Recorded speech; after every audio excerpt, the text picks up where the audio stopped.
இதை பத்தி நிறைய பேருக்கு தெரியாது. அதாவது மூட்டு தேய்மானத்துக்கோ இல்ல இந்த மாதிரி ஸ்போர்ட்ஸ் இன்ஜுரிஸ்க்கோ ஆப்ரேஷன் செய்யாம இந்த ஸ்டெம் செல் மூலமாவே நம்ம சிகிச்சை செய்யலாங்கிறதே நிறைய பேருக்கு தெரியாது.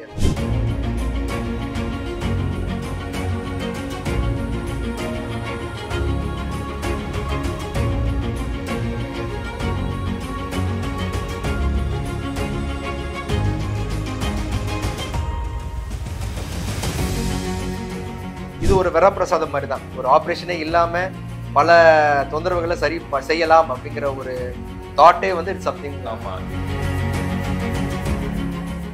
இது வந்து சர்ஜரி கிடையாது, it is just an injection. ஒரு ஊசி தான். இந்த ஊசி போட்டே இந்த தொந்தரவை சரி பண்ணலாம். இது அதோட ரெண்டாவது அட்வான்டேஜ்.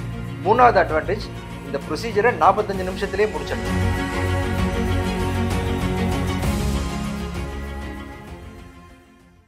ஹலோ வணக்கம் my boys and girls. Yes, இன்னைக்கு செய்தி மலர் எக்ஸ்க்ளூசிவ் இன்டர்வியூல நம்ம இருக்கக்கூடிய கெஸ்ட் பத்தி சொல்லணும்னு பாத்தீங்கன்னா ஆர்த்தோ ஸ்பெஷலிஸ்ட் டாக்டர் லக்ஷ்மிநாதன் இருக்காரு. சார் வணக்கம். வணக்கம். எப்படி சார் இருக்கீங்க?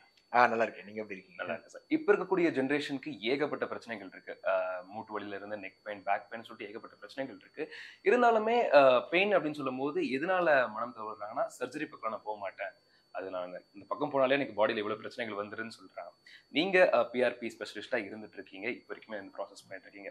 ஆக்சுவலி இந்த பிஆர்பி அந்த ப்ராசஸ் என்னன்னு கொஞ்சம் எக்ஸ்பிளைன் பண்ண முடியுமா? பிஆர்பிங்கிறது இட் இஸ் பேசிக்லி நம்ம உடம்போட ஹீலிங் செல். இயற்கையாவே நம்ம உடம்புக்கு தானாவே குணமடையக்கூடிய தன்மை இருக்கு. சரிங்களா? அது நம்ம ஒரு எலும்பு உடையுது அப்படின்னா எப்படி குணமாகுதுன்னா, நம்ம அந்த குணமடைய தன்மை இருக்கிறதுனால நம்ம உடம்பு தானாவே குணமடையுது. அதோட மெயின் ரோல் வந்து இந்த பிஆர்பிங்கிற செல் தான். சரிங்களா? சில இடத்துல ரொம்ப கம்மியா இருக்கலாம், சில இடத்துல இந்த செல் போய் சேராம இருக்கலாம். ஸோ அந்த பகுதியெல்லாம் ஒழுங்கா கூடாது. ஸோ நம்ம என்ன பண்றோம்னா, இயற்கையாக இருக்க இந்த செல்லை எடுத்து எந்த இடத்துல நம்மளுக்கு அதிகமா ஹீலிங் தேவையோ அந்த இடத்துல செலுத்துறோம். So it's called a biologic treatment. We are helping the body heal by itself. உடம்ப நம்மளே தானாவே சரி பண்றக்கூடியதுக்கு ஹெல்ப் தான் பண்றோமே தவிர we are not doing anything. அது தவிர வெளியில இருந்து எதுவும் கருவியோ இல்ல மருந்தோ கொடுத்து நம்ம குணப்படுத்துறது கிடையாது. ஸோ அதனாலதான் it's called biological. we are helping the body heal by itself. And இதெல்லாம் பார்க்கும்பொழுது இப்போது புதுசா இருக்கும். அண்ட் சென்னையில இப்ப பெரிய அளவுக்கு எங்கேயுமே நான் கேள்விப்பட்டது இல்லை. நீங்க இது ஸ்டார்ட் பண்ணும்போது இது ஒர்க் அவுட் ஆகணும்னு எதனால உங்களுக்கு பூஸ்டா இருந்துச்சு நம்புனீங்க? நான் இந்த துறையில வந்து தேர்வு பெறணும்னு நினைச்சது வந்து 2004ல இருந்து ஸ்டார்ட் பண்ணேன். அப்போ வந்து இதை பத்தி நிறைய பேருக்கு தெரியாது. அதாவது மூட்டு தேய்மானத்துக்கோ இல்ல இந்த மாதிரி ஸ்போர்ட்ஸ் இன்ஜுரிஸ்க்கோ ஆப்ரேஷன் செய்யாம இந்த ஸ்டெம் செல் மூலமாவே நம்ம சிகிச்சை செய்யலாங்கிறதே நிறைய பேருக்கு தெரியாது. இதை பத்தி கத்துக்கணும் படிக்கணும் அப்படின்னா வெளிநாட்டுல தான் போய் பண்ற மாதிரி இருந்தது. நானே போய் தேவைப்பட்டது யூஎஸ் போய் தேவைப்பட்டேன், மெக்சிகோ போனேன், கனடா போனேன். இந்த மாதிரி பல நாடுகள்ல போய் தான் இதை வந்து இதுல ட்ரைனிங் எடுத்துட்டு வந்தேன். ஆனா இப்போ நிறைய பேர் பயன்படுத்துறாங்க. இப்போ நிறைய கொஞ்சம் பிரபலமாகவும் ஆயிட்டு வருது. சர்ஜரி இல்லாம நம்ம இந்த இவ்வளவு தொந்தரவுகளை நம்ம சரி பண்ணலாமாங்கிறது மக்களுக்கும் கொஞ்சம் கொஞ்சமா போய் சேருது. ஸோ அவங்களுக்கும் விழிப்புணர்வு இப்போ கொஞ்சம் கொஞ்சமா வர ஆரம்பிச்சிருக்கு. ஆனா இது ஒரு வரப்பிரசாதம் மாதிரி தான். ஒரு ஆப்ரேஷனே இல்லாம பல தொந்தரவுகளை சரி செய்யலாம் அப்படிங்கிற ஒரு தாட்டே வந்து it's something to be welcome. ஏன்னா இந்த ப்ராசஸ் சொல்லும் போது நம்ம ஹேர்ல பார்த்துருக்கோம். ஹேர்ல வந்து பிஆர்பி ட்ரீட்மெண்ட்லாம் எடுத்திருக்காங்க, அது நிறைய பெனிஃபிட்ஸ் எடுத்திருக்காங்க. பட் ஆனால் போன்ல நம்ம பாடியில இருந்தே பிளட் எடுத்து பிளேட்லெட் செப்பரேட் பண்றது, இந்த ப்ராசஸ் கேட்கும் போது என்ன இப்படிலாம் பண்றாங்கன்ற மாதிரி தான் இருக்கு. ஆக்சுவலி இந்த ஸ்டார்ட் பண்ணும்போது என்னென்ன ப்ராசஸ்ல வந்து அட்வான்டேஜஸ் டிஸ்அட்வான்டேஜ் ரெண்டுமே இருக்கும்ல. அட்வான்டேஜஸ் பத்தி நீங்க சொல்ல விரும்புறீங்களா? பிஆர்பியோட மெயின் அட்வான்டேஜ் சொன்ன மாதிரி this is helping the body heal by itself. இதுல வந்து சைட் எஃபெக்ட்ஸ் எதுவும் கிடையாது. நம்மளோட ரத்த அணுக்களை எடுத்து நம்மளுக்கே அதை ட்ரீட்மெண்ட்டுக்கு பயன்படுத்துறதுனால இதுல சைட் எஃபெக்ட்ஸ்ங்கிறது எதுவுமே கிடையாது. ஒண்ணு.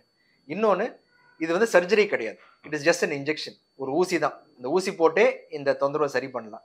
இது அதோட ரெண்டாவது அட்வான்டேஜ். மூணாவது அட்வான்டேஜ், இந்த ப்ரொசீஜரை 45 நிமிஷத்திலேயே முடிச்சிடலாம். நீங்க வருவீங்க, ஒரு தொந்தரவுக்கு ஒரு 30 ml ரத்தம் உங்கத்துல இருந்து எடுப்போம். அந்த ரத்தத்துல இருந்து இந்த பிஆர்பி அணுக்களை பிரிச்சு எடுக்கிறதுக்கு ஒரு அரை மணி நேரம் ஆகும். அதை எந்த இடத்துல தேவையோ அந்த இடத்துல ஒரு இன்ஜெக்ஷன் மாதிரி போட்டுட்டு நீங்க திருப்பி வீட்டுக்கு நடந்தே போயிடலாம். ஸோ த ஹோல் ப்ரொசீஜரே வந்து 45 நிமிஷத்துல முடிஞ்சிடும். இன்னொன்று சைட் எஃபெக்ட்ஸ் இல்லை. இதுதான் மெயின் அட்வான்டேஜ். அந்த சைட் எஃபெக்ட்ஸ் வரும்போது இது மூலியமா பண்றதுனால பாடியில வேற ஏதாச்சும் பயாலஜிக்கல் சேஞ்ச் ஏற்படுமான்ற ஒரு கேள்வியும் வருதுல. ஏதாச்சும் ப்ராப்ளம் வருமா சார் பாடிக்கு? இல்ல, இந்த பிஆர்பியோட மெயின் அட்வான்டேஜ் என்னன்னா, இதுல நம்மளோட சொந்த செல்ஸை யூஸ் பண்றதுனால எந்த சைட் எஃபெக்ட்ஸ், ரிஜெக்ஷனோ ரியாக்ஷனோ காம்ப்ளிகேஷனோ எதுவுமே கிடையாது. ஓகே. ஏன்னா இதோட பிளஸ் அப்படின்னு பார்க்கும்பொழுது கத்தி படாமலே வந்துட்டு நார்மலா வந்துட்டு கடைசி மூலியமாவே முடிச்சிட முடியும்னால தான் வராங்க. அண்ட் இதோட டிஸ்அட்வான்டேஜ்னு ஒரு பக்கம் இருக்கும்ல, இந்த ஏஜ் ஃபேக்டர் இருக்கவங்க தான் பண்ணணும், இந்த ஏஜ்ல இருக்கவங்க தான் அந்த மாதிரி. அதை டிஸ்அட்வான்டேஜ் சொல்ல மாட்டேன். இப்போ நம்ம வயசாக நம்மளோட ரத்த அணுக்களோட எண்ணிக்கை குறையும், ஸ்டெம் செல்லோட எண்ணிக்கையும் குறையும். இதே இது ஒரு குழந்தைங்களுக்கு வந்து ஒரு எலும்பு உடஞ்சிச்சுன்னா ஒரு 3 வாரத்திலேயே கூடிரும்.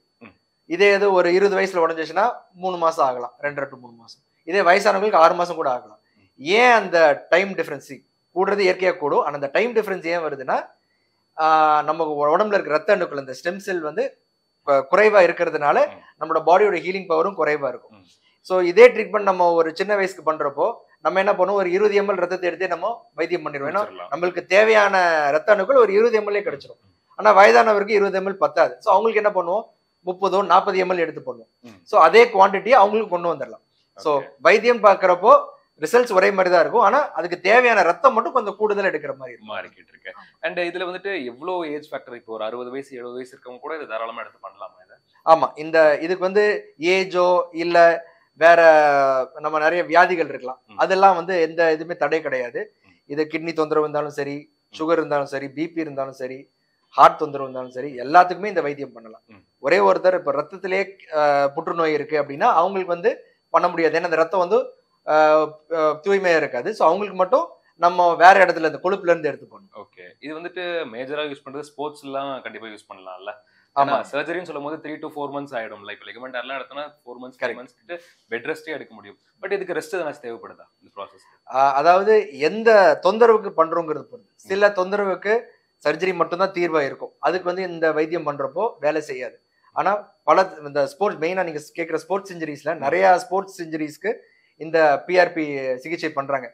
பிஆர்பி சிகிச்சை ரொம்ப பிரபலமானதே ஸ்போர்ட்ஸ் பீப்புள் யூஸ் பண்ணி அவங்க சொல்லி இந்த டோபி பிரையண்ட் எல்லாம் இந்த பாஸ்கெட்பால் பிளேயர் இருக்காரு, அவர்லாம் வந்து இதை ரெகுலரா பண்ணி இது பண்ணியிருக்காரு. அது அப்படிதான் பிரபலம் ஆச்சு.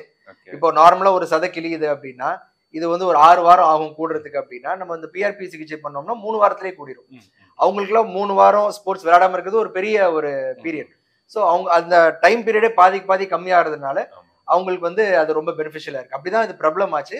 ஆனா இப்ப வந்து அதை பல தொந்தரவுகள் யூஸ் பண்றோம். இப்போ மூட்டு தேய்மானத்துக்கு யூஸ் பண்றோம், சதை கிழிஞ்சா, ஜவ்வு கிழிஞ்சாலும் சரி, எலும்பு கூடாம இருக்கு, இல்ல புண்ணு வந்து ஆறாம இருக்குது. அதாவது திஸ் இஸ் பேசிக்கலி ஹீலிங் செல். எந்த இடத்துல நமக்கு ஹீலிங் தேவை, இப்போ முடிக்கு பயன்படுத்துறோம்னு சொல்றீங்க, முடி வளராம இருக்கிற முன்னாடி என்ன பண்ணுவாங்கன்னா டிரான்ஸ்பிளான்டேஷன் பண்ணுவாங்க. இன்னொரு இடத்துல என்ன வளராதுன்னு தெரியும், ஸோ இன்னொரு இடத்துல எடுத்து வைப்பாங்க. இப்போ வந்து இது இன்ஜெக்ஷன் பண்றப்போ முடி கூட வளர ஆரம்பிக்குது.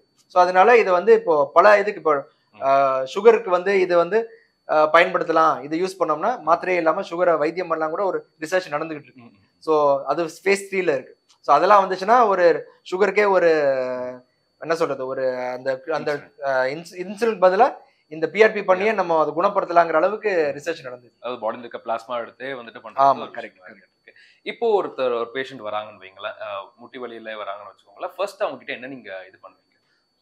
நார்மலா மூட்டு வலி பல காரணங்களுக்காக வரலாம். வயதானவங்களுக்கு வருது மூட்டு தேய்மானத்தினாலதான் 80 to 90% வரும். ஏன்னா தேய்மானங்கிறது இயற்கையா எல்லாத்துக்கும் வர ஒரு தொந்தரவு. சின்ன வயசுல வர்றவங்களுக்கு நிறைய ஸ்போர்ட்ஸ் இன்ஜுரிஸ்னால வரலாம், இல்ல ஆக்சிடென்ட்ஸ்னால வரலாம். அந்த மாதிரி பல காரணங்கள் இருக்கு. தேய்மானங்கிறது ரொம்ப குறைவு. தேய்மானங்கிற வருது முடக்குவாதம்னு சொல்லுவாங்க. சில வியாதிகள்னால தேய்மானம் வரும். அதனாலதான் சின்னவங்களுக்குலாம் வந்து இந்த மூட்டு தேய்மானம் வரும். பட் வயதானவங்களுக்கு மோஸ்ட்லி மூட்டு தேய்மானம் இது எல்லாம் இயற்கை எல்லாத்துக்கும் வரதுதான். அதாவது தேய்மானங்கிறது வியாதி கிடையாது, it is a ageing process. அப்படிதான் நம்ம பார்க்கணும். முடி நிறைக்கிற மாதிரி இதுவும் நம்ம தேய்மானம். நீங்க வந்துட்டு இவ்வளவு எளிமையா பண்ணிக்கிட்டு இருக்கீங்க, எது உங்களுக்கு இவ்வளவு பூஸ்ட் கொடுத்தது ஸ்டார்ட் பண்ணலாம் அப்படின்னு? அதாவது முன்னாடி இயற்கை சர்ஜரிங்கிறது எல்லா பேரும் பண்றது. அப்போ சர்ஜரி இல்லாம ஒரு வைத்தியம் பண்ணலாமாங்கிறதோ அதே ஒரு என்ன சொல்றது, எனக்கே ஒரு புதுமையா இருந்துச்சு. ஓ இப்படி கூட ஒரு ட்ரீட்மெண்ட் இருக்கா, ஏன் நம்ம ஊர்ல வரல, ஏன் பண்ண மாட்டேங்கிறாங்க, இது உண்மையா, இது வந்து வேலை செய்யுமாங்கிறது அந்த ஒரு ஆர்வம் எனக்கே வந்துச்சு. அதுக்கப்புறம் அதை பக்கம் படிக்க ஆரம்பிச்சேன். அப்போ இந்தியாவில வந்து அந்த அளவுக்கு நிறைய பேர் பண்றதும் இல்லை, நிறைய பேருக்கு தெரியவும் இல்லை.